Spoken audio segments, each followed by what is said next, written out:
Hello students, welcome to 3G Parvish के online classes. Last class we discussed about order of reaction और हमने देखा था order जो होता है किसी रिएक्शन का वो एक्सपेरिमेंट डिटरमाइन होता है. किसी भी रिएक्शन को देख के हम उसका ऑर्डर नहीं बता सकते और ऑर्डर को निकालने के लिए ऑर्डर को हम फाइंड करने के लिए हमने टू टाइप कंडीशन यानी कि टू कंडीशन से ऑर्डर हम निकाल सकते हैं. एक तो आपको एक्सपेरिमेंट डिटरमाइन हो, सेकेंड आपको क्वेश्चन में गिवन अप हो and third is rate constant की वैल्यू को आप देख के भी ऑर्डर बता सकते हो इस रिएक्शन का ऑर्डर क्या होगा. और आज हम उसी चैप्टर को आगे बढ़ाते हुए बात करेंगे first order reaction and zero order reaction. हमारे सिलेबस में टू टाइप की रिएक्शंस हैं. हम आज बात करने वाले हैं first is zero order reaction.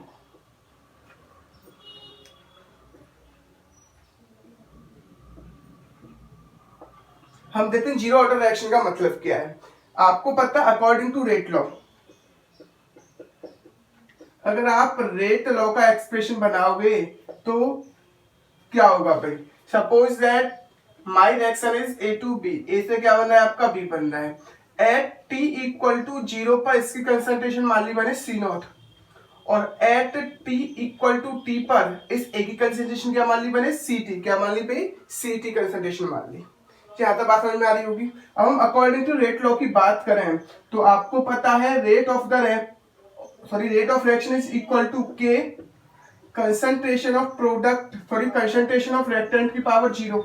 Zero order है तो कैसे पता चलेगा भाई कंसंट्रेशन की पावर जीरो होगी तभी तो जीरो ऑर्डर रिएक्शन होगी. तो आर इज इक्वल टू के. That is first equation. तो इसका मतलब ये कंफर्म हो गया ये जो रेट ऑफ रिएक्शन होती है वो कंसंट्रेशन पर डिपेंड नहीं करती है भाई. जहां तक बात समझ में आ रही है, जीरो ऑर्डर रिएक्शन का जो रेट ऑफ रिएक्शन होगा, जीरो ऑर्डर का रेट जो होगा वो किस पर डिपेंड नहीं करेगा, कंसंट्रेशन ऑफ रिएक्टेंट पर डिपेंड नहीं करेगा. अगर वो कंसंट्रेशन ऑफ रिएक्टेंट पर डिपेंड नहीं कर रहा है तो वो टाइम पर भी डिपेंड नहीं करेगा. अगर कंसंट्रेशन कितनी भी इंक्रीज हो रही है डिक्रीज हो रही है तो उसको कोई मतलब ही नहीं है तो टाइम के हिसाब से भी काम नहीं होगा. तो हम कह सकते हैं, नोट डाल के आपको उसको लिख लेना है, rate of zero order reaction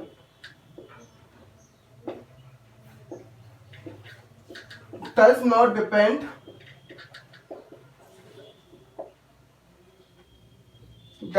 depend on rate of zero order reaction. इधर लिख लेते हैं भाई, does not depend on concentration of reactant and time और कंसंट्रेशन ऑफ रिएक्टेंट पर वो डिपेंड नहीं करता है. आपको ये बात समझ में आ गई होगी. और आपने रेट लॉ के अकॉर्डिंग अगर आप सपोज दैट आपका जो रिएक्टिंग मॉलिक्यूल है वो ए है तो आप इसको ये भी लिख सकते हो, change in concentration of reactant upon time taken. ये भी तो लिख सकते हो भाई. It is the second expression. आपने देखा था रेट ऑफ रिएक्शन होता है क्या भाई, change in concentration of reactant upon time taken. और रिएक्टेंट से आगे साइन क्या आता है, माइनस साइन आता है. आपको यहाँ तक ये चीज क्लियर हो गई होगी. अब हम इन दोनों को क्या कर लेते हैं भाई, इक्वल रख देते हैं. आर इक्वल टू आर तो हम क्या कह सकते हैं, K equal to minus D A upon D T. So we say written as minus D A equal to K D T. यहाँ तक बात समझ में आ गई आपको. अब आपको पास क्या है भाई, ये डिफरेंशिएशन है. ये सॉरी क्या है आपका, डिफरेंशिएशन. और डिफरेंशिएशन को कैंसिल आउट कौन करता है भाई, इंटीग्रेशन. तो हम यहाँ पर क्या लगाते हैं, इंटीग्रेशन लगा देते हैं. क्या लगाते हैं, इंटीग्रेशन. अब ये बात आ रही है कि इंटीग्रेशन लगा दिया यहाँ पर. बात समझ में आ रही है, क्योंकि डिफरेंशिएशन को मुझे कैंसिल आउट करना है तो कैंसिल आउट किससे होगा, इंटीग्रेशन से. और आपको इंटीग्रेशन सॉल्व करने अच्छी तरह से आते हैं. लेकिन अब आपको देखना है इंटीग्रेशन की लिमिट क्या होगी भाई. एक्चुअल में ए का मतलब क्या है, कंसंट्रेशन ऑफ रिएक्टिंग मॉलिक्यूल. तो कंसंट्रेशन ऑफ रिएक्टिंग मॉलिक्यूल की लिमिट क्या होगी, यानी कि initial concentration to final concentration. Initial concentration क्या है भाई इसकी सी नॉट, फाइनल कंसंट्रेशन क्या है भाई सी टी. अब हम बात कर रहे हैं इस टाइम की. इनिशियल टाइम क्या है भाई जीरो, फाइनल टाइम क्या है टी. यहां तक ये चीज आपको समझ में आ गई होगी. जब आप इसका टी से क्या हो जाएगा, इंटीग्रेशन कैंसिल आउट हो जाएगा, बचेगा क्या आपका ए बचेगा माइनस ए. तो सी नॉट और ऊपर क्या आएगा सी टी इक्वल टू के. इंटीग्रेशन से डिफरेंशिएशन क्या हो जाएगा, कैंसिल आउट, तो बचेगा क्या टी. लिमिट क्या होगी, जीरो से टी लिमिट होगी. आपको पता है इसको सॉल्व करोगे तो किस तरह से करो, upper limit minus lower limit, तो C T minus C naught equal to K upper limit यानी कि टी माइनस 0। यहाँ तो ये बात समझ में आ गई होगी। जब इसको सॉल्व करोगे तो ये आएगा, माइनस साइन को खोलोगे तो C naught minus C T equal to K T, C naught minus C T equal to K T. This is the equation of zero order reaction, और ये आपको इक्वेशन याद रखनी है। It is the equation of zero order reaction. ये zero order reaction की equation है जो कि आपको बिल्कुल याद रखनी है। यहां तक ये चीज आपको समझ में आ गई होगी भाई, ठीक है। ये आपको बिल्कुल याद रखनी है भाई, जीरो ऑर्डर की ये इक्वेशन है, C not minus C T equal to K T.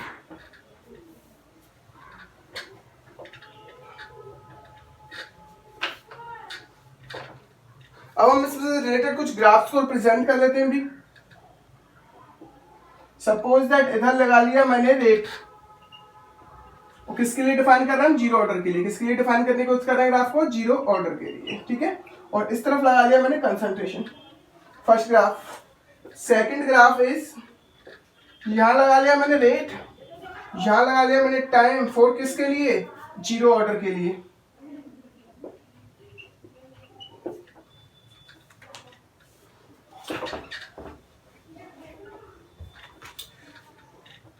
यहां लगा लिया मैंने suppose the concentration of reactant,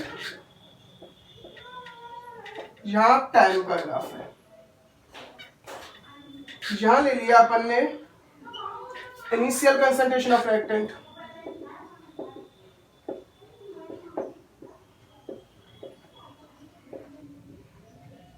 और यहां टाइम।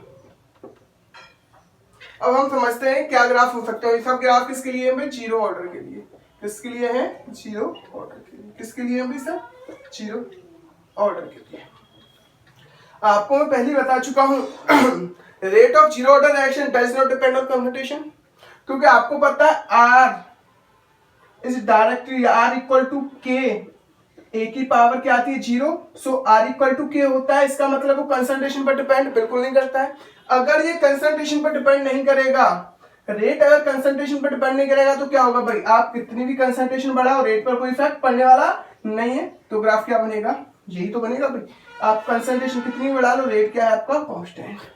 ये चीज आपको समझ में आ गई होगी, ये ग्राफ समझ में आ गया होगा भाई। इसी तरह से हमने देखा था, हम ये टाइम पर भी डिपेंड नहीं करता है भाई। Rate of zero order reaction does not depend on time because of concentration does not depend. जब कंसंट्रेशन ही डिपेंड नहीं कर रही है तो टाइम क्यों डिपेंड करेगा भाई। कितनी भी कंसंट्रेशन इंक्रीज हो जाए डिक्रीज हो जाए, उसको टाइम ड्यूरेशन से कोई मतलब है ही नहीं। बात समझ में आ रही है, कितने टाइम में कंसंट्रेशन डिक्रीज हो रही है इंक्रीज हो रही है, तो उस रेट को टाइम ड्यूरेशन से कोई मतलब है ही नहीं। तो ये भी टाइम के साथ डिपेंड नहीं करेगी। तो आप कितना भी टाइम बढ़ा लो, रेट ऑफ रिएक्शन पर कोई इफेक्ट पड़ने वाला नहीं। किसके लिए, जीरो ऑर्डर रिएक्शन के लिए। अब हम बात कर रहे हैं concentration of reactant versus time का ग्राफ देखते हैं। देखो भाई, ये सब किसके लिए हम बात कर रहे हैं, जीरो ऑर्डर के लिए बात कर रहे हैं। तो आपको पता है C not minus C T equal to क्या होता है आपका, के टी। अब एक्चुअल में कंसंट्रेशन ऑफ रिएक्टेंट क्या है, सी टी है। ये क्या है, इसकी इनिशियल कंसंट्रेशन, और ये क्या है, इसकी फाइनल कंसंट्रेशन। तो जब कंसंट्रेशन ऑफ रिएक्टेंट की बात कर रहा है तो किसकी बात कर रहा है, वो फाइनल कंसंट्रेशन की। तो हम कह सकते हैं सी टी इक्वल टू, इसे इस तरफ लेके जाते हैं भाई, तो क्या होगा, ये आ जाएगा इस तरफ, तो C not minus K T आ जाएगा भाई। यहां तक बात समझ में आ गई आपको। अब देखते हैं, आपको स्ट्रेट लाइन इक्वेशन तो याद होगी, y equal to C plus M X लिख दूं इसको। यहां पर मैं y पर क्या है, सी टी है, x पर क्या है आपका t। यहां तक बात समझ में आ गई। सी नोट क्या है आपका, इंटरसेप्ट पॉइंट। ये क्या आ गया, सपोज ये मान लिया मैंने इंटरसेप्ट पॉइंट, यानी कि दैट इज सी नोट। और आपका जो स्लोप है वो क्या है, नेगेटिव। नेगेटिव स्लोप क्या है आपका, ये जो स्लोप है उसकी वैल्यू क्या है आपकी, माइनस के। तो ग्राफ क्या आएगा, इस तरह से आएगा भी, क्योंकि यहाँ पर स्लोप क्या है आपका, माइनस के। यहां तक ये चीज आपको समझ में आ गई होगी भी। अब हम बात कर रहे हैं इनिशियल कंसंट्रेशन ऑफ रिएक्टेंट और टाइम के बीच में ग्राफ क्या होगा। आपको पता है C not minus C T equal to K T. तो C naught equal to K T plus क्या हो जाएगा, सी टी हो जाएगा, that is Y equal to M X plus C. बात समझ, वाई की जगह क्या आ गया आपका, इनिशियल कंसंट्रेशन, एक्स की जगह क्या आ गया, टी, और ये जो स्लोप है वो क्या है आपकी m, यानी कि पॉजिटिव स्लोप है, और इंटरसेप्ट पॉइंट क्या है आपका ct। सपोज दैट ये मान लिया मैंने इंटरसेप्ट पॉइंट यानी कि ct, तो यहां से ग्राफ इस तरह से स्ट्रेट जाएगा। बात आपको समझ में आ गई, क्योंकि स्लोप क्या है हमारा प्लस के और यह स्लोप क्या था माइनस के, इसलिए ग्राफ क्या हो रहा था नीचे की तरफ आ रहा था। आपको ये ग्राफ समझ में आ गए होंगे। अब हम बात करते हैं जीरो ऑर्डर से रिलेटेड कुछ एग्जांपल्स की।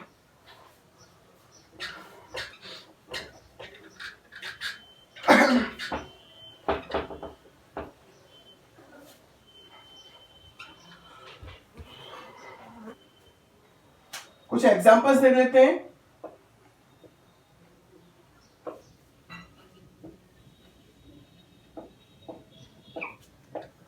देखो भाई, आप रिएक्शन को देखो तो ये नहीं बता पाओगे रिएक्शन क्या होगी, जीरो ऑर्डर होगी, लेकिन कुछ मैं आपको एग्जांपल बता देता हूं जिनको आप मोस्टली जिनका आप कभी कभी क्वेश्चंस में यूज हो सकता है, और डायरेक्ट आपको रिएक्शन दे दे ऑर्डर ना दे, तो कम से कम आप रिएक्शन को देख के ये तो पहचान लोगे ये क्या है आपकी जीरो ऑर्डर रिएक्शन। तो एक दो हम एग्जांपल की बात कर लेते हैं।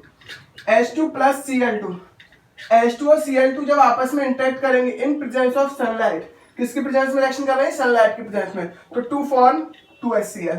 ये जो रिएक्शन होती है वो क्या होती है, जीरो ऑर्डर रिएक्शन। यानी कि एक चीज याद रखो, ये जो सनलाइट यानी कि सनलाइट की प्रेजेंस वाली जो रिएक्शन होती है,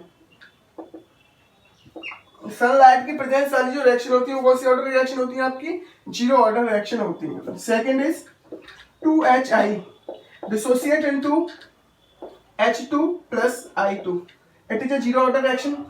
ये जीरो ऑर्डर रिएक्शन का एग्जांपल है। Third is 2NH3 decompose into N2 plus 3H2, ये भी किसका एग्जांपल है, जीरो ऑर्डर रिएक्शन का। तो इसलिए मैं हल्का सा आपको रफली आइडिया दे रहा हूँ, ये जीरो ऑर्डर के एग्जांपल है।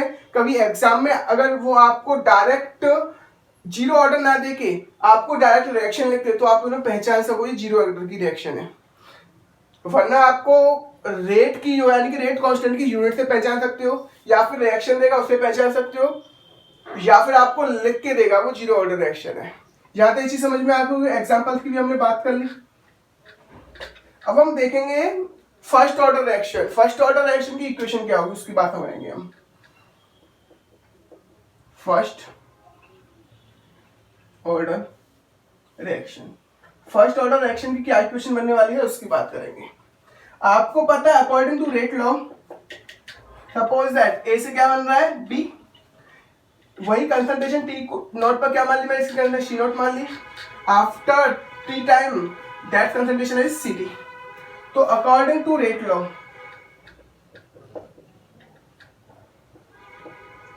We say written as R equal to rate of reaction of first order reaction. Rate of first order reaction is K, A की पावर क्या आएगा 1 आएगा, this is first order reaction. R equal to क्या लिख दोगे आप K A, that is equation first. और अगर आप डिफरेंशियल लॉ के अकॉर्डिंग देखो तो आर इक्वल टू क्या आता है अभी, change in concentration per unit time. तो रिएक्टेंट के चेंज की बात कर रहे हैं, रिएक्टेंट में कंसंट्रेशन चेंज की बात करें तो माइनस साइन आएगा, minus D A upon D T. होता है नहीं होता है, change in concentration of reactant upon time taken. अब इन दोनों को आप इक्वल रख दो भाई, minus D A upon D T is equal to K A. आप क्या करो, माइनस डी ए को एक साइड ले लो, ए वाले फैक्टर्स को एक साइड ले जाओ भाई, ए equal to K D T. जाता है आपको समझ में आ गई होगी भाई। और आपको अगर डिफरेंशिएशन कैंसिल आउट करना है तो क्या करोगे भाई, आप इंटीग्रेशन में लगाओगे। तो आप इंटीग्रेशन लगा दो भाई, minus D A upon D T, sorry D A upon A, और जिसकी लिमिट क्या है भाई, कंसंट्रेशन की ए की लिमिट क्या है, सी नॉट से कहा जा रहा है वो सी टी तक जा रहा है, इक्वल टू के क्या है आपका कांस्टेंट टी टी, लिमिट क्या है जीरो से टी तक, जीरो से लिमिट क्या है टी तक है, इनिशियल टाइम क्या है जीरो, फाइनल टाइम क्या है टी। यहाँ तक चीज समझ में आ गई। और आपको पता होगा इसको सॉल्व करने के बाद क्या आएगा आपका, आपने देखा हो dx upon D, dx upon x क्या होता है भाई आपका ln x होता है, क्या होता है आपका ln x, और ln x इक्वल टू क्या होता है 2.303 log x। बात समझ में आ रही है। इसको जब आप सॉल्व करोगे तो इसमें आएगा क्या, माइनस ln a, लिमिट क्या है सी नॉट से C T, equal to K T, limit क्या है 0 से टी। आपको पता है upper limit minus lower limit, तो आई कैंसिल, यानी कि we written as ln c not minus sorry ln ct, upper limit ln c not equal to K T minus 0 हो जाएगा, तो आप इसको जब लिखोगे तो क्या आएगा ln c not minus ln ct equal to क्या आएगा के टी। एक तो इक्वेशन ये हो गई भाई, और आप जानते हो ln a minus ln b is equal to ln a upon b होता है भाई, तो आप इसको ये भी लिख सकते हो ln c not upon C T is equal to K T, ये भी इक्वेशन हो सकती है। और अगर यहां पर आप इसको लॉग में कन्वर्ट करो तो क्या लिख सकते हो 2.303 कॉमन ले लोगे तो आएगा आपका log C not minus log C T equal to K T. क्यों बात समझ में आई? चलो मैं इसको एक्सप्रेस करके लिख देता हूं। ln सी नॉट की क्या लिख सकते हो आप, ये लिख सकते हो 2.303 लॉग सी नॉट माइनस इसकी क्या लिख सकते हो 2.303 log C T equal to K T.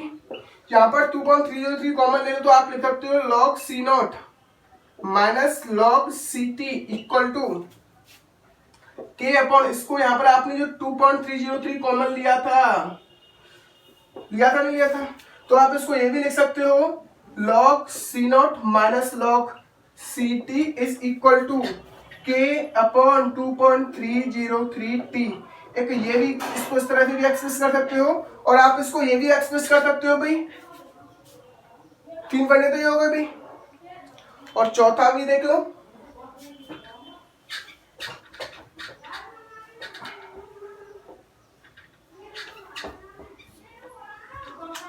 आप इसको ये भी लिख सकते हो log C not by C T is equal to K upon 2.303 T. ये क्या होगा सभी फर्स्ट ऑर्डर रिएक्शन के एक्सप्रेशन। बात समझ में आ गई? तो एक साइड में लिख देता हूँ, आप इसको ये लिख सकते हो या फिर ये लिख सकते हो ln C not by C T equal to K T, या फिर ये लिख सकते हो ln C not minus ln C T equal to K T, या फिर आप ये लिख सकते हो log C not minus log C T equal to K 2.303 T. कुछ भी एक्सप्रेशन लिख सकते हो। जहां तक ये क्वेश्चन आपको बिल्कुल समझ में आ गई होगी। आओ इससे रिलेटेड कुछ एग्जांपल और उसके बाद कुछ ग्राफ्स की बात करेंगे। चलो पहले ग्राफ्स की बात कर लेते हैं, उसके बाद हम एग्जांपल की बात करेंगे। अब हम बात कर रहे हैं graph between rate and concentration of reactant. आपको पता है R is equal to K ए, यानी कि R किसके डायरेक्टली प्रोपोर्शनल है भाई, A के डायरेक्टली प्रोपोर्शनल है, यानी कंसंट्रेशन ऑफ रिएक्टेंट के डायरेक्टली प्रोपोर्शनल है किस केस में, फर्स्ट ऑर्डर रिएक्शन। हम किसकी बात कर रहे हैं, फर्स्ट ऑर्डर की बात कर रहे हैं। फर्स्ट ऑर्डर में अगर रेट लॉ एक्सप्रेस करोगे तो R equal to R is directly proportional to concentration of A करोगे या नहीं करोगे भाई, R is directly proportional concentration of A। इसकी पावर क्या है 1 है, तभी तो ऑर्डर 1 होगा। तो R is directly proportional to concentration of reactant, तो ग्राफ ये होगा आपका। याद है, इसी समझ में आ गई आपको। अगर हम सेकंड एक्सप्रेशन बनाए, हम बात करें किसी भी बात कर लो, आप बात कर लो ln सी टी और के टी के बीच, सॉरी टी के बीच में ग्राफ बना लेते हैं। किसके बीच में ग्राफ बना लेते हैं, ln सी टी और टी के बीच में। आपको पता है ln C not minus ln C T equal to क्या होता है, के टी होता है। तो आप इसको इधर लेके जाओ तो ये बनेगा ln C T equal to, ये इधर जाएगा और ये इधर आएगा, तो ln C not minus K T आएगा। बात समझ में आ रही है? तो इक्वेशन लिख लो आप, y equal to C plus M X. M equal to क्या है भाई, यहाँ पर माइनस के है, एम इक्वल टू क्या हो गया माइनस के, एक्स इक्वल टू क्या हो गया टी, वाई इक्वल टू क्या हो गया ln सी टी। यहाँ तक बात क्लियर है आपको। एम इक्वल टू माइनस के, यानी कि स्लोप क्या है आपका नेगेटिव, तो ग्राफ क्या आएगा, नीचे की तरफ आएगा नहीं आएगा। और ये जो इंटरसेप्ट पॉइंट होगा वो क्या होने वाला है आपका सी क्या है आपका ln सी नॉट। इस तरह से आप ग्राफ रिप्रेजेंट कर सकते हो भाई। चलो एक दो ग्राफ और देखते हैं।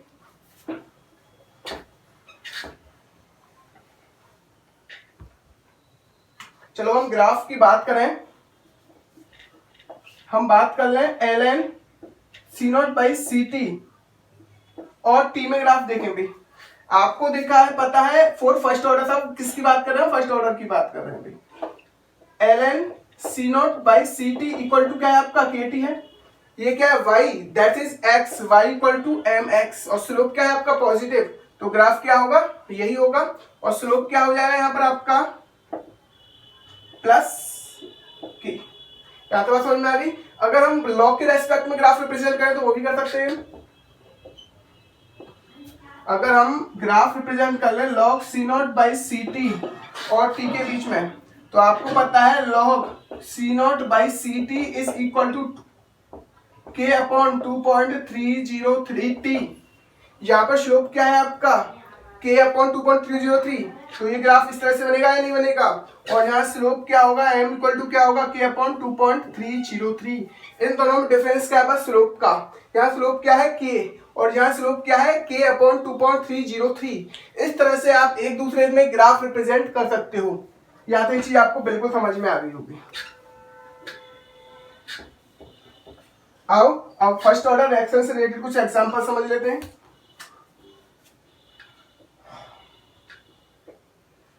Examples of first order reaction. First condition, जितनी भी रेडियो एक्टिव रिएक्शंस होंगी, यानी कोई भी रेडियो एक्टिव जितनी भी रिएक्शंस की बात करता है क्वेश्चन में, तो वो फर्स्ट ऑर्डर रिएक्शन की बात करेगा। यानी कि all radioactive reaction are first order reaction. All radioactive reactions are first order reaction. आपको चीज याद रखनी है, अगर क्वेश्चन में आपको किसी रेडियो एक्टिव सब्सटेंस की बात कर रहा है, रेडियो एक्टिव रिएक्शंस की बात कर रहा है, तो वो किस ऑर्डर की रिएक्शन होगी, फर्स्ट ऑर्डर की रिएक्शन होगी। कुछ और रिएक्शन देख लेते हैं। SO2Cl2 दैट इज थायनिल क्लोराइड, अगर इसका हम डिकम्पोजिशन करें तो किसमें हो जाएगा, CO2 प्लस Cl2 में डिकम्पोजिशन हो जाएगा। इस तरह से कुछ डिकम्पोजिशन वाली रिएक्शन भी क्या होंगी, आपकी फर्स्ट ऑर्डर रिएक्शन होंगी। लाइक एज N2O5 का ट्वाइस टू फॉर्म एक minute 4NO4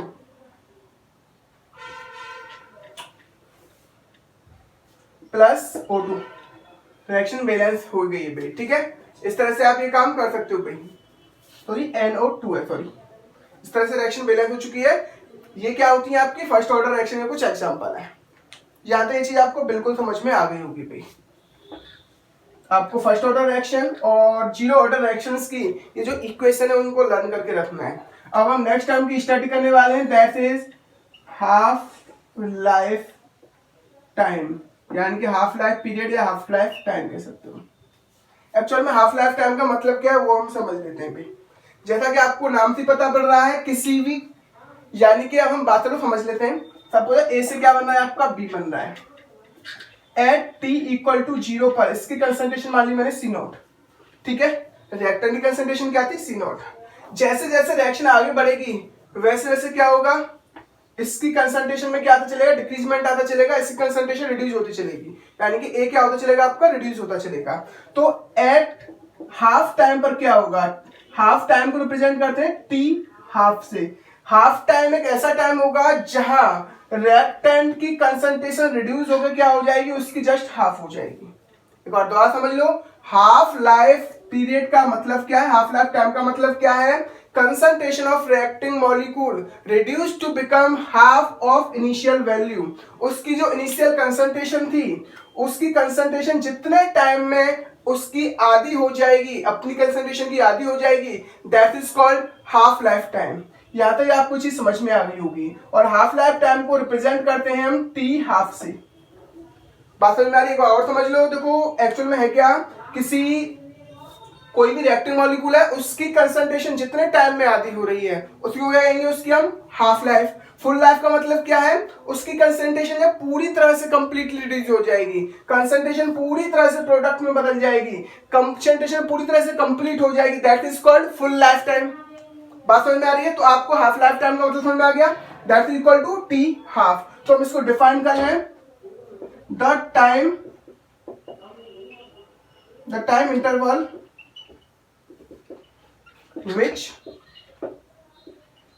at which concentration of reactant reduce to half concentration क्या हो जाए उसकी, रिड्यूस करके क्या हो जाए, हाफ हो जाए, reduce to half of concentration of, reduce to half of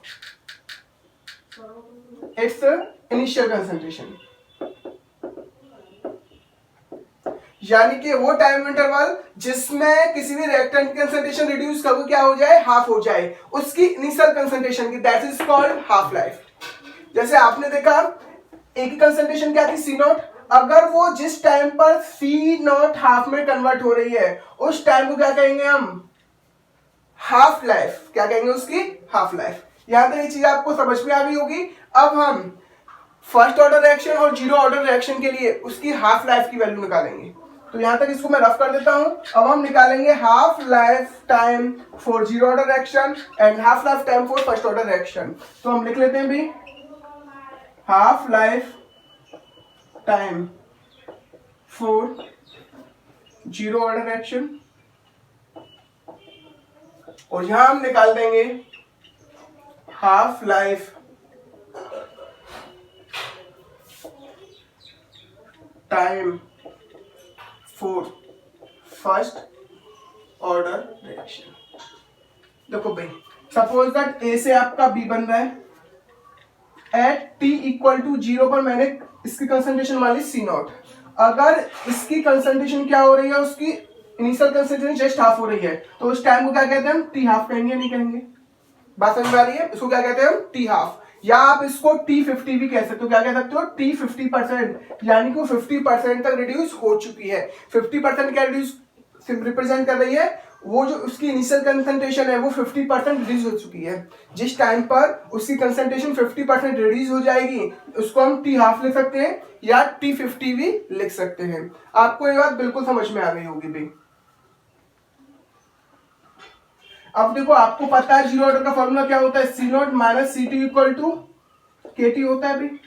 यहाँ पर सी नॉट, इसको इक्वेशन क्या मान लें हम फर्स्ट, यहाँ पर देखो सी नॉट इक्वल टू तो सी नॉट ही है, सी टी इक्वल टू क्या है यहाँ पर, सी नॉट बाई 2 है, और के तो के ही रहेगा, और टी इक्वल टू क्या हो गया यहाँ पर, टी हाफ।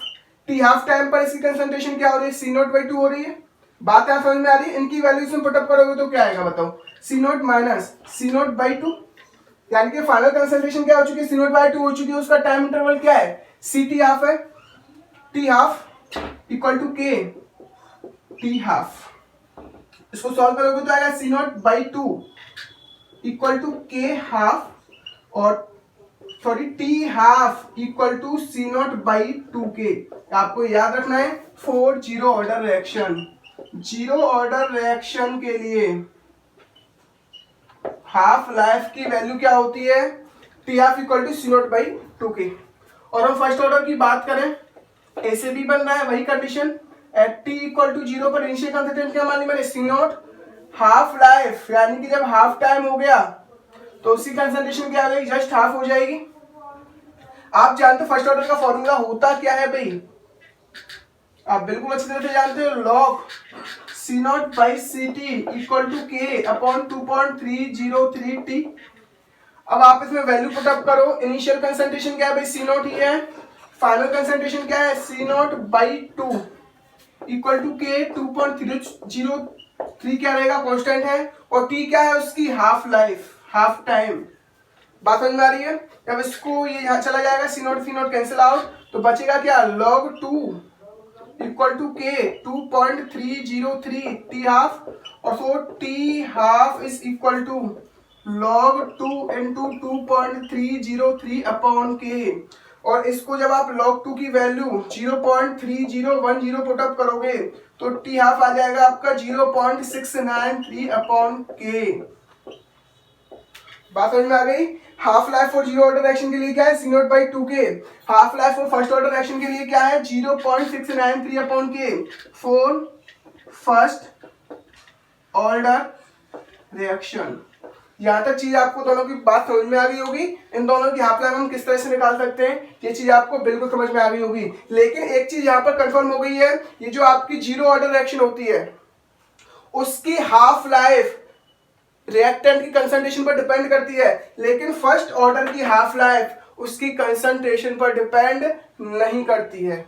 बात यहाँ समझ में आ रही है? तो मैं इसको नोट डाल के लिख सकता हूं,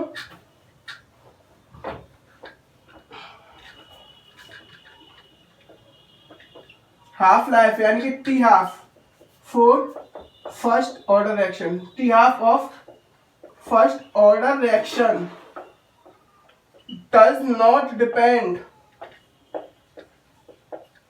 किस पर डिपेंड नहीं कर रही है भाई वो, concentration of reactant molecule, concentration of reactant पर वो डिपेंड नहीं कर रही है।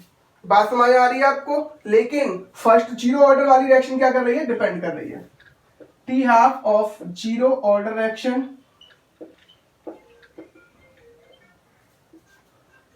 Depend on concentration of reactant. जो जीरो ऑर्डर की हाफ लाइफ होगी वो कंसंट्रेशन ऑफ रिएक्टेंट पे क्या करेगी, डिपेंड करेगी। यहां तक ये चीज समझ में आ गई होगी। चलो आओ इससे रिलेटेड एक तो हम ग्राफ बना लें। यहां लिख दिया हमने टी हाफ और यहां लिख लिया हमने suppose this in concentration of reactant. भाई एक चीज बताओ, अगर हम जीरो ऑर्डर की बात करें, किसके लिए बात कर रहे हैं, जीरो ऑर्डर के लिए, तो ग्राफ क्या होगा आपको पता है, टी हाफ इक्वल टू क्या होता है यहाँ पर, सी नॉट अपॉन 2 के। सो जो टी हाफ है वो किसके डायरेक्टली प्रोपोर्शनल है, सी नॉट के डायरेक्टली प्रोपोर्शनल है। तो ग्राफ क्या आएगा आपका, यही तो आएगा, और इसका स्लोप क्या हो जाएगा आपका 1/2 के हो जाएगा। लेकिन हम बात करें इसकी किसके लिए, फर्स्ट ऑर्डर के लिए।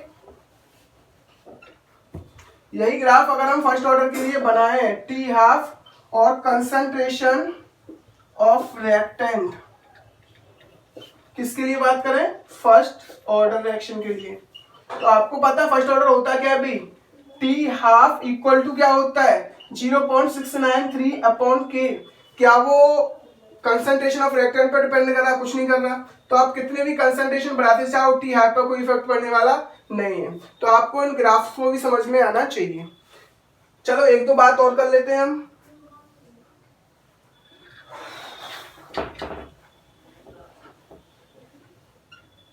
अगर सपोज दैट आपसे कोई कहता है टी 100% का मतलब क्या है, इट्स कंसंट्रेशन यानी कि उसकी concentration reduce to complete, reduce to its यानी कि हम कह सकते हैं concentration of reactant, concentration of reactant reduce completely. बात समझ में आ गई? टी 100% का मतलब क्या है, concentration of reactant reduce completely. अगर आपसे कहता है कोई टी 50% का मतलब क्या है, concentration of reactant reduce 50%, reduce to half, ये कह लो 50% कह लो। अगर आपसे कहता है टी 75%, इसका मतलब क्या है, concentration of reactant reduce to 75%। वो कितना परसेंट रिड्यूस हो गया है, 75%। अब बचेगा कितना, वो 25%। इस चीज को आपको समझना है भाई। सपोज दैट एक मैं एग्जांपल समझाने की कोशिश करूंगा। ए से बी बन रहा है आपका, टी इक्वल टू 0 पर इसकी कंसंट्रेशन क्या मान ली मैंने, सी नॉट मान ली। अब मैं कह रहा हूं टी 0.75% का मतलब क्या है, उसकी कंसंट्रेशन कितनी घट चुकी है, उसकी 75%।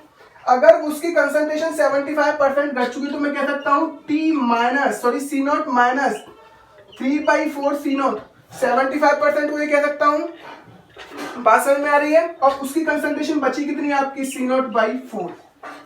यहां तक आपको समझना है 75% का मतलब क्या है, उसकी कंसंट्रेशन कितने रिड्यूस हो चुकी है, 75%, यानी कि 4 में से 3 पार्ट उसका, यानी कि 3/4 C0 रिड्यूस हो चुकी है। बची कितनी है आपकी, C0/4 बची हुई है। अब आप इसको अगर आपसे पूछता है, आपको बताना है T 75% for zero order reaction, आपको निकालना क्या क्वेश्चन में आ जाए, T 75% for zero order reaction, तो किस तरह से निकालोगे भी, आपको फॉर्मूला पता ही है, C0 minus CT equal to क्या होता है, KT। C0 initial concentration, CT कितना बचा है आपका, C0/4 बचा है, T हाफ क्या है आपका, T 75%। तो आपका T 75% कितना बचेगा भाई, इसमें से इसको माइनस करोगे तो आपका बचेगा 3 C0/4 equal to K T 75%, so T 75% equal to 3 C0 upon 4K। इस तरह से आप T 75%, T 25% निकाल सकते हो। और यहाँ पर जो परसेंट होगा वो क्या रिप्रेजेंट करेगा, उतना ही रिएक्टेंट का कंसंट्रेशन क्या हो रहा है, रिड्यूस हो रहा है। और इस चैप्टर में जीरो ऑर्डर और फर्स्ट ऑर्डर रिएक्शन से रिलेटेड 100% 3 मार्क्स का क्वेश्चन आता है। अभी नेक्स्ट लेक्चर में हम जीरो ऑर्डर और फर्स्ट ऑर्डर से रिलेटेड कुछ क्वेश्चन सॉल्व करेंगे, जहां से क्वेश्चन 100% 3 मार्क्स का आना है। और ये आप कब कर पाओगे, जब आप इस लेक्चर को ध्यान से पढ़ोगे, समझोगे, तब आप नेक्स्ट लेक्चर को, नेक्स्ट से रिलेटेड कुछ न्यूमेरिकल्स को आसानी से सॉल्व कर सकते हो। इसलिए आपको इस लेक्चर को बहुत ध्यान से